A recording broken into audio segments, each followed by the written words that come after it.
시편 77편 말씀입니다. 시편 77편 말씀입니다.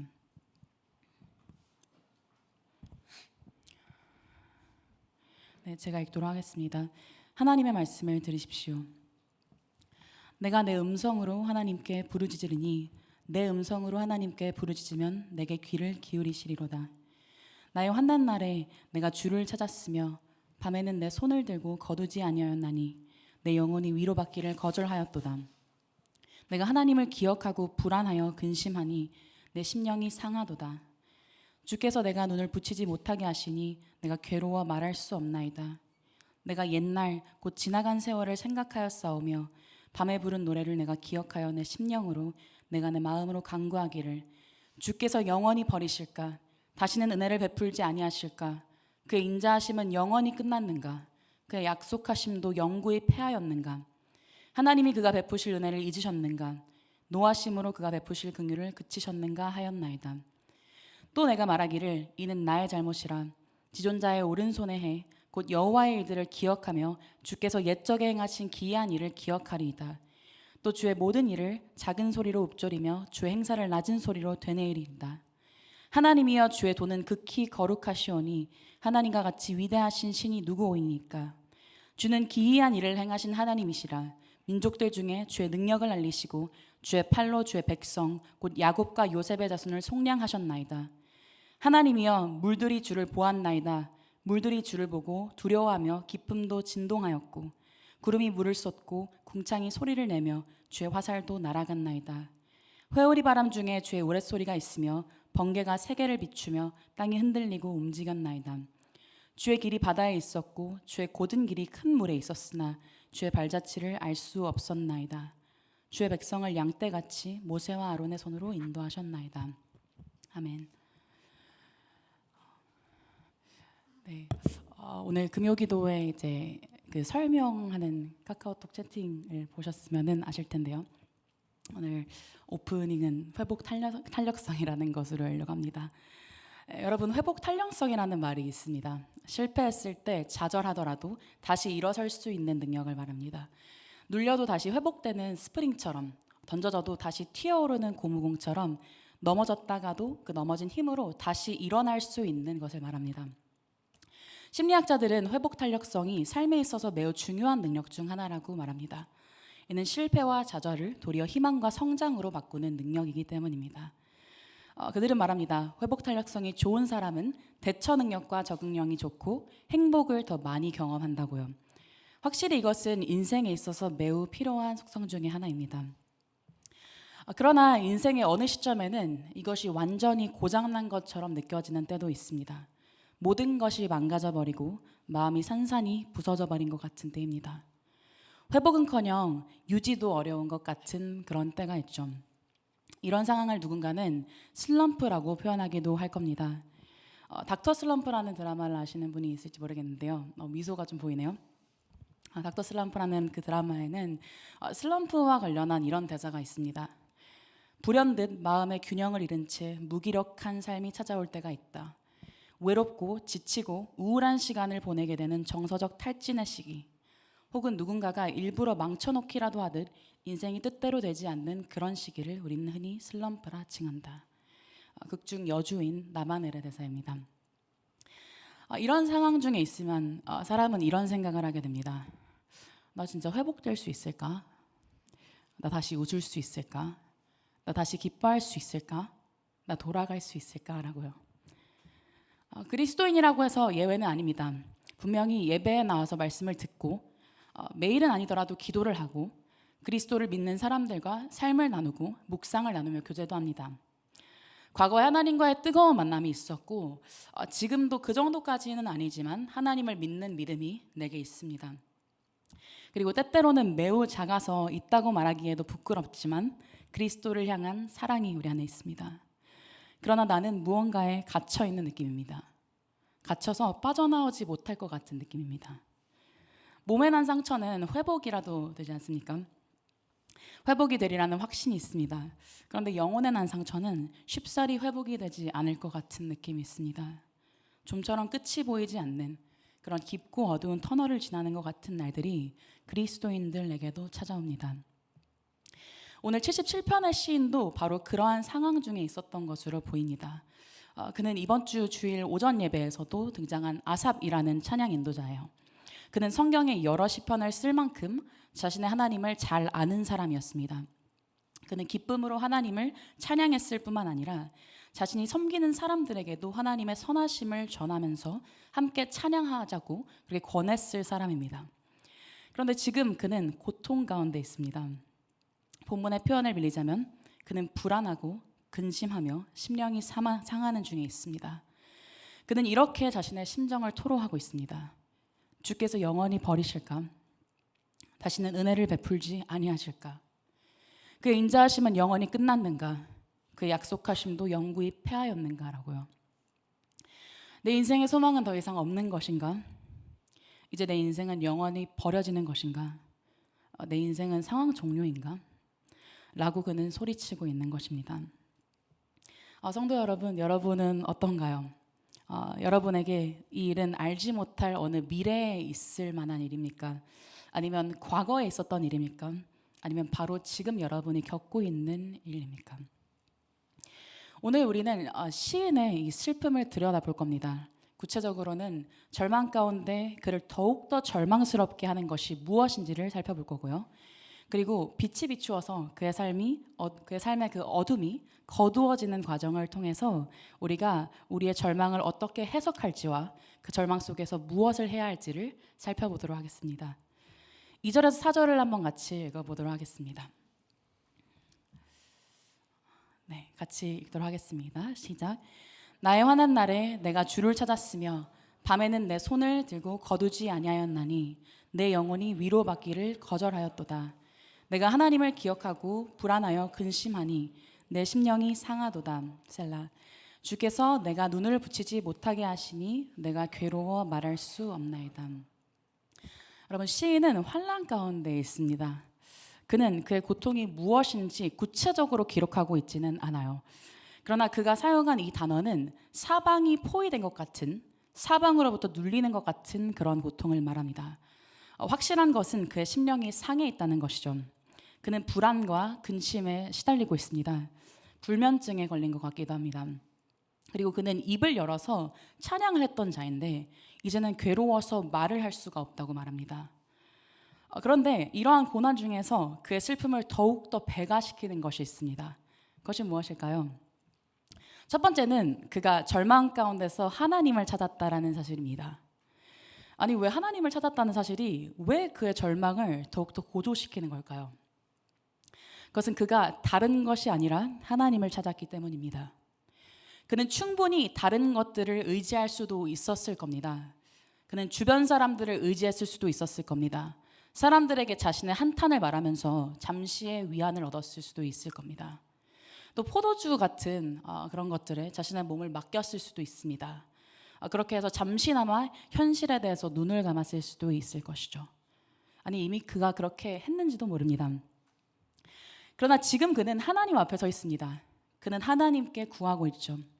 왜냐하면 그는 하나님이 아닌 다른 것들은 자신을 구원할 수 없다는 사실을 그 누구보다 잘 알고 있었기 때문입니다. 사람도 어떤 피조물도 아니라 오직 하나님만이 자신의 구원자라는 것을 그는 알고 있었던 것이죠. 그런데 문제는 그분으로부터 답이 없다는 사실입니다. 그러니 그의 고통이 어떠했겠습니까? 그에게 하나님은 숨을 쉴 수 있는 유일한 쉴 곳이었습니다. 그런데 그분이 부재한 것 같습니다. 여러분이 힘들 때 의지할 수 있는 사람들을 한번 지금 생각을 해봤으면 좋겠습니다. 여러분이 막 일이 안 되고 마음이 상할 때 전화하고 싶은 사람, 찾아가고 싶은 사람을 생각해 보십시오. 근데 환난 날에 그 사람을 찾을 수가 없다면 여러분의 심정은 어떻겠습니까? 비참할 겁니다. 두 번째로 그의 슬픔을 더욱 극대화하는 것을 살펴볼 건데요. 그것은 그가 가진 하나님에 대한 지식입니다. 7에서 9절까지를 제가 읽어드리도록 하겠습니다. 주께서 영원히 버리실까? 다시는 은혜를 베풀지 아니하실까? 그의 인자하심은 영원히 끝났는가? 그의 약속하심도 영구히 패하였는가? 하나님이 그가 베푸실 은혜를 잊으셨는가? 노하심으로 그가 베푸실 긍휼을 그치셨는가 하였나이다. 7에서 9절은 마치 불이 타오르는 그런 집, 맨 꼭대기의 옥상에서 마지막 절규를 외치고 있는 것과 같은 외침으로 되어 있습니다. 그런데 자세히 살펴보면요, 이것은 단지 절규가 아닙니다. 자세히 살펴보면 우리는 그 아래에 깔려있는 하나님에 대한 시인의 지식을 찾아볼 수가 있죠. 하나님에 대한 알미입니다. 그에게 하나님은 어떤 분이십니까? 그에게 하나님은 은혜를 베푸시는 분이십니다. 인자하신 분이십니다. 또 약속을 행하시는 분이십니다. 긍휼을 베푸시는 이이십니다. 이것은 구약의 수놓아진 그 하나님의 성품을 바탕으로 그가 이 고백을 하고 있는 겁니다. 횃불 언약이라는 것이 있습니다. 횃불 언약을 하나 예로 들어보면 하나님께서 아브라함에게 가축을 이렇게 반으로 자르고 가축을 이렇게 둔 다음에 그 다음에 이제 이렇게 준비를 하게 하세요. 그러고 나서 아브라함을 재워두시고 그리고 하나님께서 그 언약을 이제 체결하실 때 하나님이 횃불로서 등장하셔서 그 가축들 사이에 이렇게 지나가십니다. 이것은 당시 언약의 한 형태였는데요. 언약 당사자들 중에서 누구라도 계약을 위반하면 바로 이 가축들과 같이 쪼개진다라는 것을 의미했습니다. 그래서 이 의미를 사실 하나님께서 전적으로 아브라함을 재워놓으시고 그리고 그 사이로 통과하셨다라는 것은 아브라함이 그리고 이스라엘이 계약을 위반하더라도 하나님께서 내가 내 몸을 찢어서라도 이 언약을 성취하겠다는 그런 하나님의 선포였습니다. 시인은 이러한 하나님을 잘 알았습니다. 이 언약을 바탕으로 신실하시고 은혜를 베푸시는 하나님이시라는 것을요. 알 뿐만 아니라 사람들에게 그 진리를 가르쳤던 사람입니다. 아마도 낙담하는 사람을 두고 그는 이렇게 말했을 겁니다. 낙담하지 마. 하나님은 정말 은혜를 베푸시는 분이셔. 너에게도 그 하나님의 은혜가 임할 거야. 라고 그렇게 수없이 위로했을지도 모르겠습니다. 그가 아는 하나님은 절대로 자신의 사람을 버리는 분이 아니십니다. 시인에게는 이런 기대가 있었던 것이죠. 그런데 환난의 자리에서 하나님은 침묵하시고 그의 신학은 부정당하는 것 같습니다. 그래서 그는 더욱 당황스럽고 슬픕니다. 만일 그가 알고 있는 하나님이 자비와 은혜와 거리가 먼 분이라면 오히려 그의 낙담은 그렇게까지는 크지 않았을 겁니다. 그분은 원래 그런 분이시니까요. 여러분, 까칠하고 냉담한 사람을 한번 생각을 해보세요. 여러분은 아마도 그들에게 큰 기대를 걸지 않을 거예요.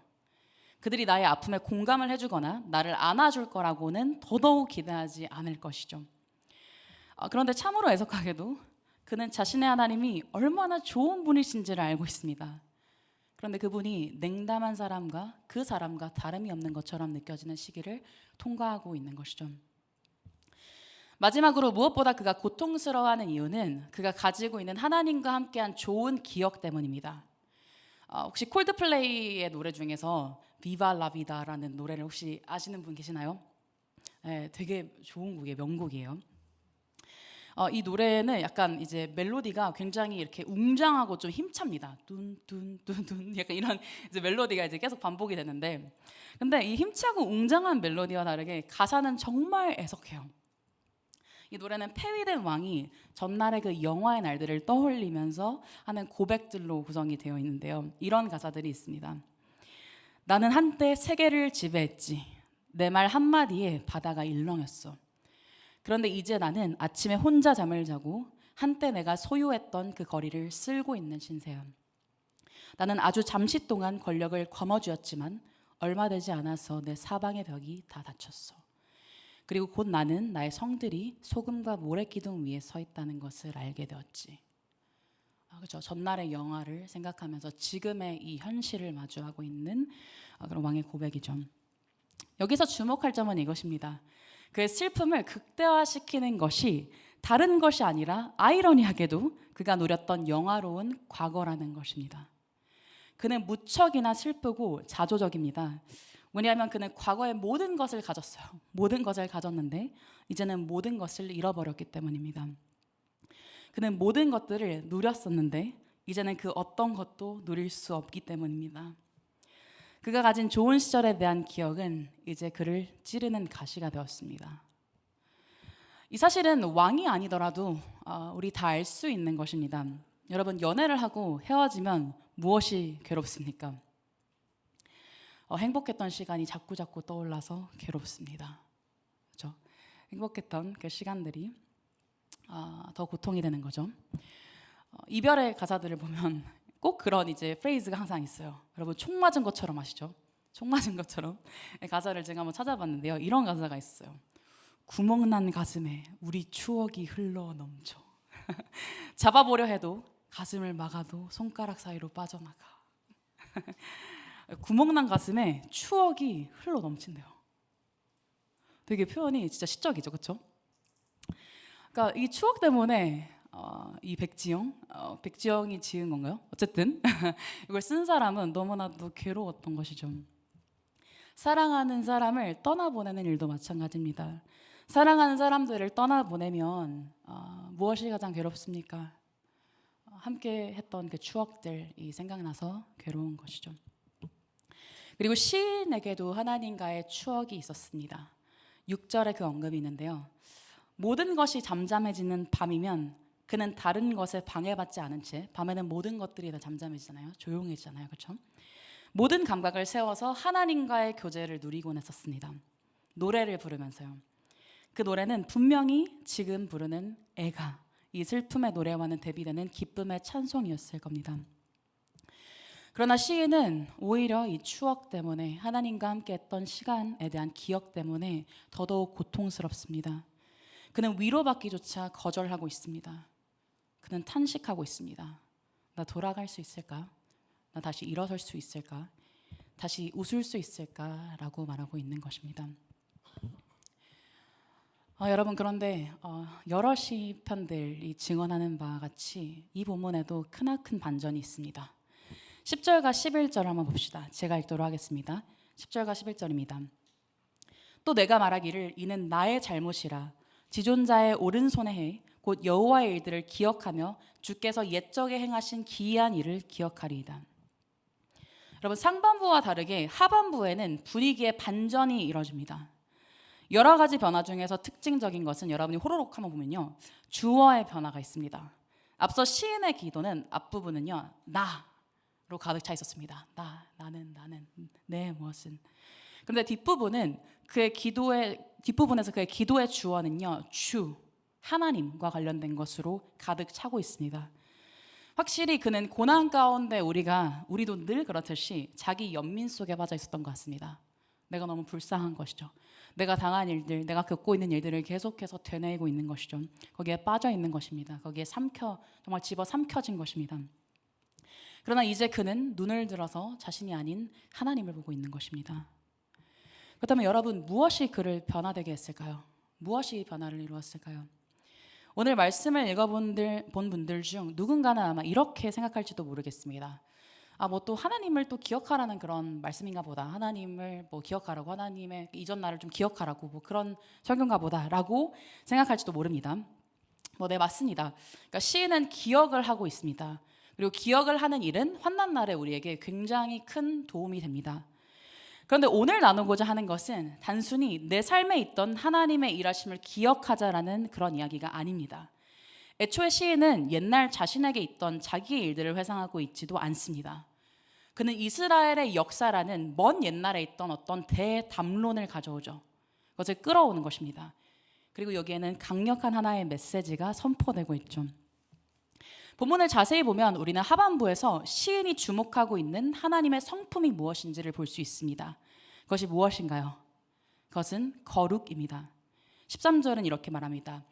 하나님이여 주의 도는 극히 거룩하시오니 하나님과 같이 위대하신 신이 누구오니이까? 이렇게 말하고 있는 것이죠. 여러분, 거룩이 무엇인가요? 거룩. 많은 이들이 거룩하면 뭔가 약간 거룩 약간 홀리하게 갑자기 여기 하얀색으로 변하고 천사들이 막 이렇게 때로 와가지고 막 노래를 부르고 막 하프 연주하고 막 그럴 것 같은, 하프는 아닌가요? 어쨌든 하프 연주를 할 것 같은 그런 이제 느낌을 받습니다. 네, 그것도 거룩이 가진 여러 의미들 중에 하나입니다. 그러니까 홀리한 느낌, 뭔가 청결한 느낌은, 죄가 없는 그 느낌은 거룩이 가진 적극적인 의미 중에 하나입니다. 그러나 거룩의 핵심 개념은요, 구별됨입니다. 구별됨, 다르다는 것입니다. 근데 이것은 그냥 A랑 B가 다르다, 구별된다, 이 정도의 말이라기보다는 제가 자주 사용하는 표현으로는 어나더 레벨이라는 것입니다.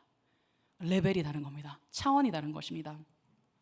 목사님이 자주 사용하시는 비유로 한번 얘기를 해보면, 그러니까 우리 남자 교역자들이 되게 많잖아요. 저기 뭐 배우민 목사님도 계시고, 남자들 중에서 막 이렇게 내가 더 잘생겼어, 내가 더 잘생겼다고 막 이렇게 싸우고 있는 겁니다. 막 그래서 이제 뭐 이렇게 저희는 한숨을 쉬면서 보고 있겠죠. 근데 그 사이로 갑자기 차은우가 등장하는 겁니다. 그러면 여러분 뭐 어떻게 되겠습니까? 그 모든 것들은 다 배경화면 블러 처리가 될 겁니다. 그렇죠? 죄송해요. 어쨌든, 그러니까 이것이 바로 거룩입니다. 차원이 다르기 때문에 구별되는 것입니다. 차은우와 오강일 강도사님 그리고 배우민 목사님이 이렇게 구분이 되는 것이죠. 네, 하여튼 집중. 여기서 시인은 지금 주의 도가 극히 거룩하다고 고백을 하고 있습니다. 주의 도가 무엇입니까? 여러분, 도.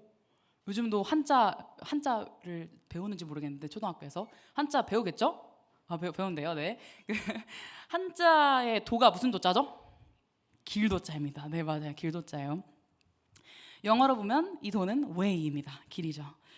그리고 이것은 확장되어서 사실 이 도라는 의미는요, 행위, 일의 방식이라는 의미로도 사용이 됩니다. 정리하면 이는 하나님이 일하시는 방식과 하나님이 내시는 길이 여느 것들과는 너무나도 다르다라는 것을 말하고 있는 것입니다. 하나님이 우리의 삶을 이끄시는 일이 어떻게 다를까요, 여러분? 첫째로는 하나님의 도가 거룩하다라는 점은 온 우주를 주관하실 수 있는 분이 한낱 사람을 살리시는 일에 전심전력을 다한다는 데 있어서 그렇습니다. 여러분, 아마 이 중에는 타노스처럼 세계를 주관하는 능력을 가지는 것까지는 아니더라도 로또에 당첨되고 싶은 사람이 있을 겁니다. 발가락 한번 들어보실래요? 많이 보입니다. 네, 제 투시 능력이 있는 거 여러분 혹시 모르셨나요? 왜 이런지 모르겠는데 어쨌든 로또에 당첨되고 싶은 사람이 있을 겁니다. 여러분 생각만 해도 좀 가슴이 이렇게 두근두근 되나요? 아마 여기에는 이미 이번 주에 로또를 몇 장 사가지고 지금 약간 찔리는 마음이 있는 사람도 있을지도 몰라요. 지금 표정 보여요, 여러분? 근데 여러분, 목사님이 로또 당첨 안 되게 해달라고 기도하고 계시는 거 여러분 알고 계시죠, 그렇죠? 네, 그 기도가 전 이루어지기를 기도하고 있습니다. 그런데 여러분 한번 상상을 해봅시다. 로또에 진짜로 당첨된다면 얼마나 좋겠습니까? 돈 때문에 쪼들릴 일도 없고 자존심 상할 일도 없을 겁니다. 다른 일을 위해서 거하게 돈을 쓰면서 폼을 잡을 수도 있을 겁니다. 한번 여기 있는 모든 분들이 마음에 한번 담을 해봤으면 좋겠는데요. 여러분, 로또가 당첨이 되면 어떤 것을 하실 것 같나요? 뭘 하고 싶으세요? 네? 네, 규빈이가 뭐라고 소곤소곤 하는데요. 제가 귀가 잘 안 들리네요. 아마 집을 사실 분들도 있을 거고요. 아마 주식을 또 하는 분도 있을 것 같아요. 또 이 중에는 나는 저놈들과는 달라.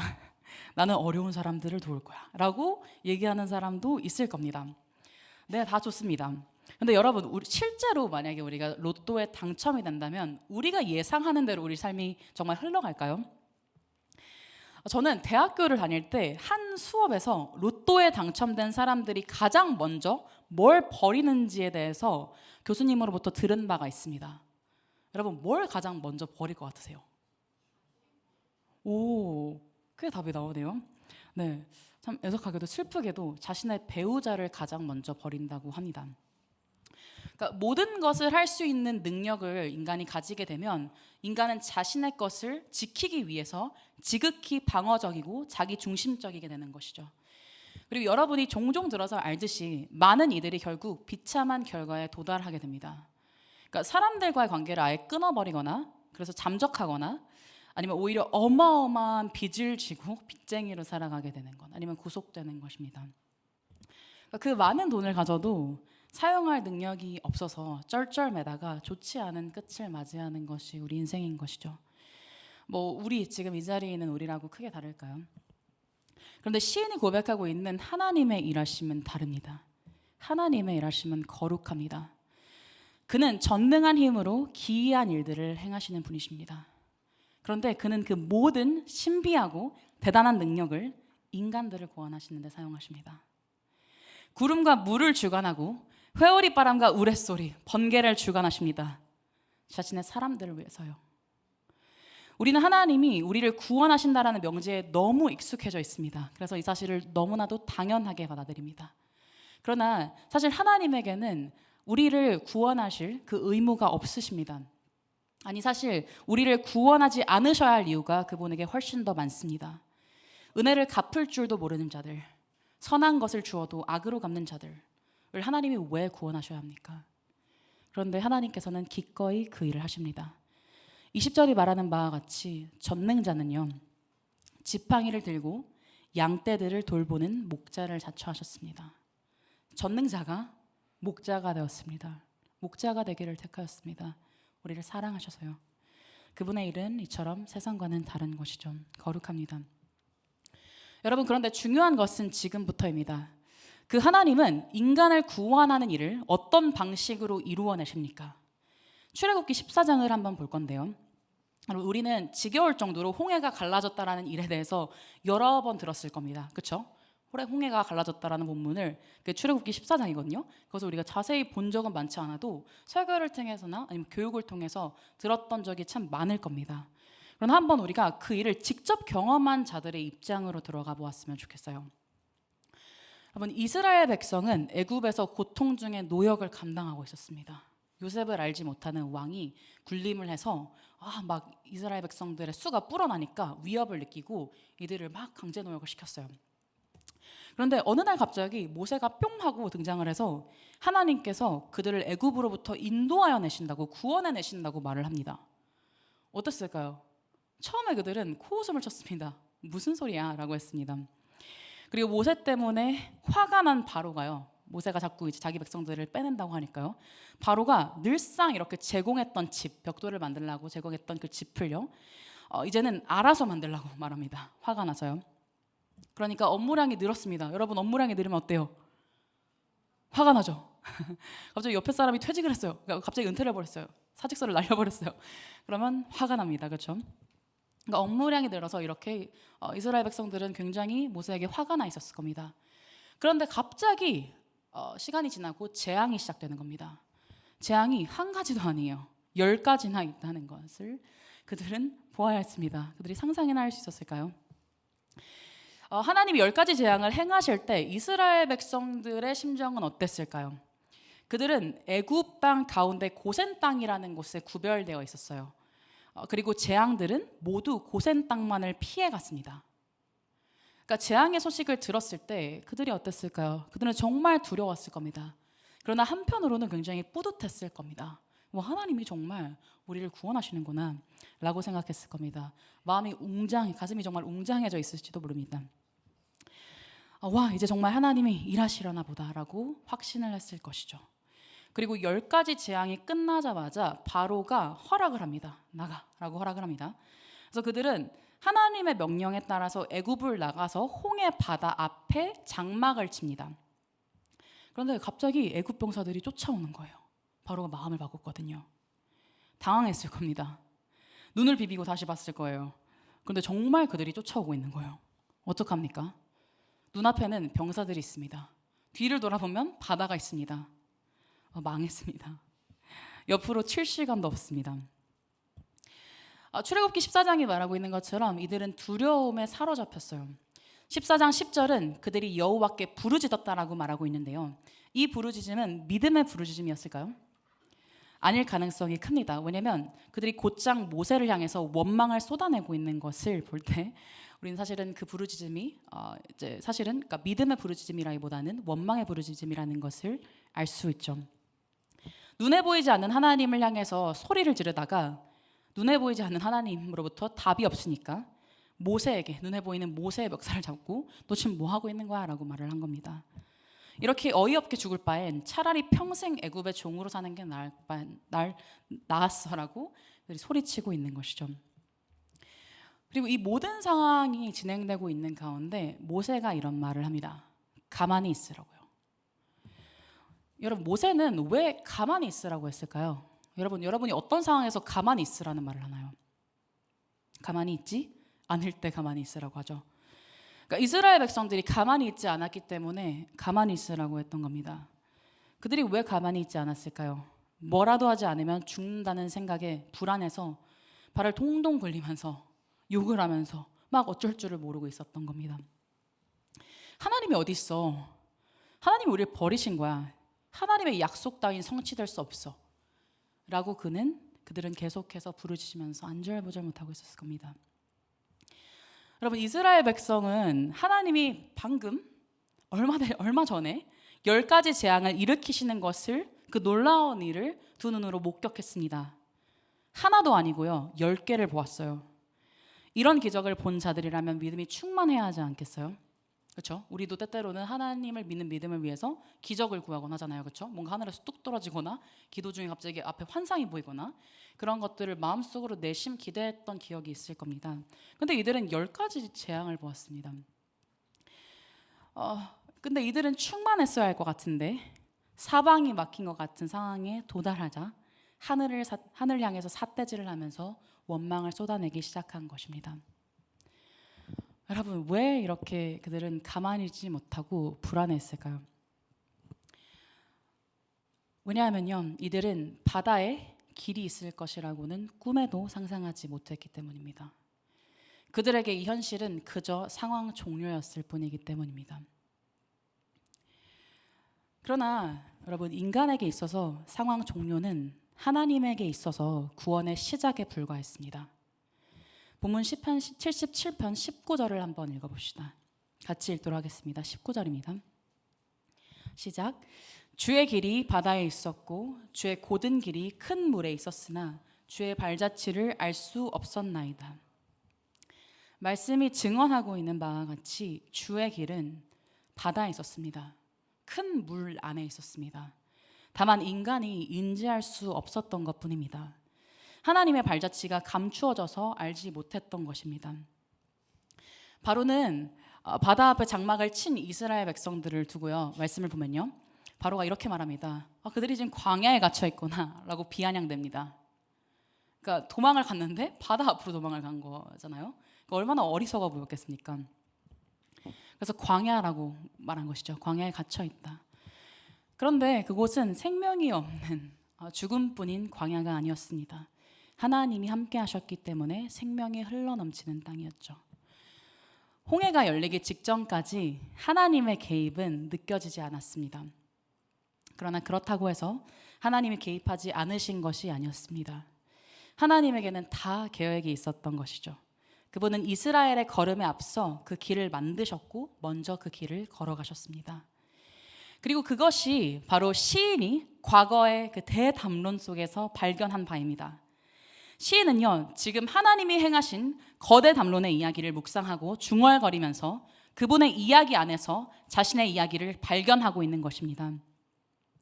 우주 만물을 지으시고 운행하시는 그분이 자신의 모든 능력으로 별것 아니어 보이는 나의 작은 삶에 지금도 개입하고 계시며 내가 알 수 없는 기이한 일로서 나의 길을 내고 계신다라는 것을 그는 깨달았던 것입니다.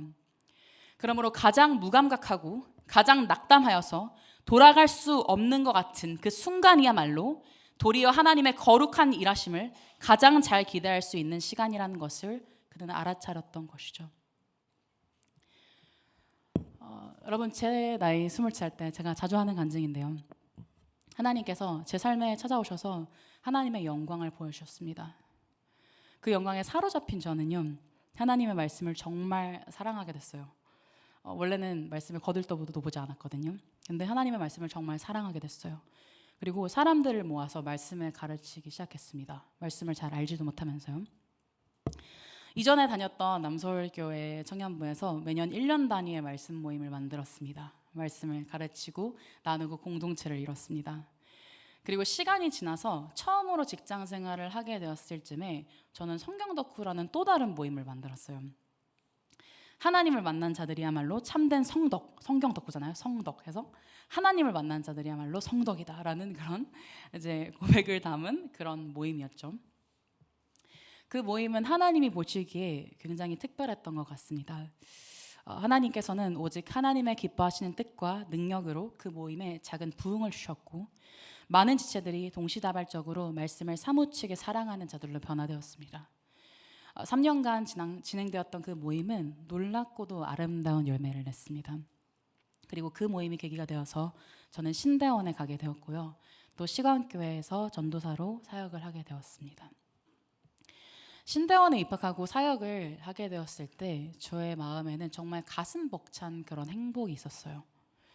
원래는 직장을 다녔잖아요, 그렇죠? 직장을 다닐 때는 퇴근한 후에 이제 시간을 쪼개어서 말씀을 공부하고 묵상한 후에 이제 모임을 준비하고 모임을 했어야 돼서 시간이 늘 부족했습니다. 쫓기는 것 같았습니다. 그런데 이제는 모든 시간을 하나님과 교회를 위해 사용할 수 있다는 것이 저에게 너무나도 큰 기쁨이었습니다. 그 기쁨의 여파로 수업의 자리는 예배의 자리가 되었고요. 사람들과의 교제는 그리스도를 먹고 마시는 풍성한 식탁의 자리가 되었습니다. 그때 저의 시선은 정말 오로지 그리스도께 사로잡혀 있었던 것 같아요. 제 자신을 잊어버릴 만큼 주께서 저를 압도하게 하신 그런 하나님의 은혜였죠. 그런데 2학년이 되면서 여러 일들이 생겼습니다. 작년이에요. 잠을 자지 못한 채 무리하는 날들이 많아졌습니다. 개인적인 어려운 일들도 터졌습니다. 그리고 공부를 열심히 하다 보니까 좋은 성적을 받았어요. 근데 좋은 성적이 저의 우상이 되고 있는 겁니다. 많은 것들을 해야 합니다. 그런데 그 많은 것들을 잘 하고 싶습니다. 그런데 저의 육체는 한계가 있습니다. 저의 마음에도 한계가 있습니다. 이런 시간들이 계속해서 반복이 됐습니다. 어느 날부터 무감각함이 제 마음속에 밀려오기 시작했습니다. 말씀을 보아도 깨달아지지가 않았습니다. 공부를 하고 교제를 해도 피상적인 느낌만 가득했습니다. 살아도 사는 것 같지 않아서 고통스러웠습니다. 발버둥을 치면서 회복을 해보려고 노력했지만 오히려 회복은 더 제 앞에서 멀어져 갔습니다. 답답하고 굉장히 막막한 심정이었어요. 그런데 그 와중에 저는 설교를 하고 교육을 하고 신방을 해야 합니다. 그런데 제 자신은 계속해서 비어져 가는데 제 자신에게는 아무것도 선한 것이 없는데 계속해서 사람들을 만나고 그들을 채워야 한다는 점에서 미안한 마음이 너무 컸어요. 좋은 것들을 주고 싶고 약간 첫째이기 때문에 제가 더 그런 마음에 많이 이제 사로잡히는 것 같아요. 뭔가 주지 못해서 줄 것이 없어서 느끼는 그런 미안함들이 있었습니다. 그래서 이렇게 예배 끝나고 여러분과 인사할 때면 참 이제 만나야 하는데 이렇게 하는 그런 생각들로 늘 미안한 마음이 많았던 것 같습니다. 그러나 무엇보다 제가 슬픔 중에 더욱 슬펐던 것은 하나님께 부르짖었지만 답이 없는 것처럼 느껴졌기 때문입니다. 제가 힘든 일 중에 더욱 힘들었던 것은 하나님에 대한 알미 제게 있지만 그 신학이, 그 알미 모조리 부정당하는 느낌 때문이었습니다. 제가 지치는 와중에도 더욱 지치는 것은 제 과거의 삶에 하나님과의 소중한 추억들에 대한 생생한 기억이 있었기 때문입니다. 저는 계속해서 제 스스로 외쳤던 것 같아요. 하나님, 저는 괜찮을까요? 저는 괜찮은 걸까요? 저는 돌아갈 수 있을까요? 그 날들, 하나님을 즐거워했던 그 날들로 돌아갈 수 있을까요? 여러분, 오늘 제가 이 말씀을 전하고 있는 이유는 사실 이 말씀이 무엇보다 제게 필요한 말씀이기 때문입니다. 저에게요. 이 설교는 사실 제 자신을 앞에 두고 하는 설교입니다. 이렇게 말하고 싶습니다. 이전으로 결코 돌아갈 수 없을 것 같은 지금의 시기야말로 하나님의 위대한 일하심을 보기에 딱 좋은 시기란다.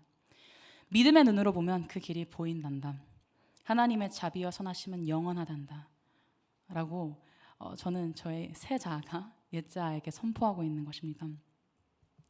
이 말씀이 사실이라면, 그리고 이 말씀은 사실이고요. 이 말씀이 사실이기 때문에 저는 확신합니다. 돌아갈 수 없을 것 같은 이 상황 속에서 바다가 열리는 놀라운 일을 보게 될 것이라는 것을요.